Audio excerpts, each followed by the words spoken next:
آپ کو پتا تو کیسے ملک میں رہتے ہیں جہاں دنیا کی نادر مچھلی ملتی ہے جو اور کہیں ہے نہیں. پتا ہے کسی کو کہ وہ مچھلی کیا ہے؟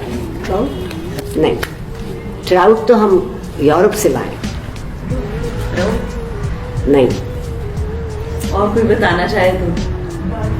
صرف پاکستان میں ڈالفن نہیں معلوم کسی کو. سنگھاڑا تو پلہ مچھلی ہے. پلہ مچھلی ہے دریائے سندھ میں ہوتی ہے اور دریائے سندھ کے ان حصوں میں ہوتی ہے جہاں اس کی رفتار تیز ہے جب وہ سمندر کے قریب ہو رہا ہوتا ہے. اور اس کی خوبی کیا ہے پلہ مچھلی کی؟ وہ پانی کی موج کے خلاف تیرتی ہے. پانی اس طرف لے جا رہا ہے وہ اس طرف آ رہا ہے.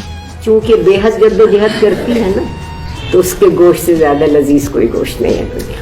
اور جب وہ بالکل رفتار کی تیزی کی طرف بڑھتا اور گرم ہوتا ہے تو وہ پانی ادھر جا رہا ہوتا ہے مچھلی ادھر آ رہی ہوتی ہے. موج کے خلاف تیرنا زندگی ہے جب آپ اپنا نام بنا سکتے ہیں. موج کے ساتھ تو ہر کوئی تیر لیتا ہے. موج کے ساتھ تیرنے میں تو کوئی دیر نہیں لگتی نا. کوئی طاقت نہیں, کوئی قوت نہیں, کوئی تدبیر نہیں, کچھ نہیں. تو آپ لوگ پلہ مچھلی ہیں.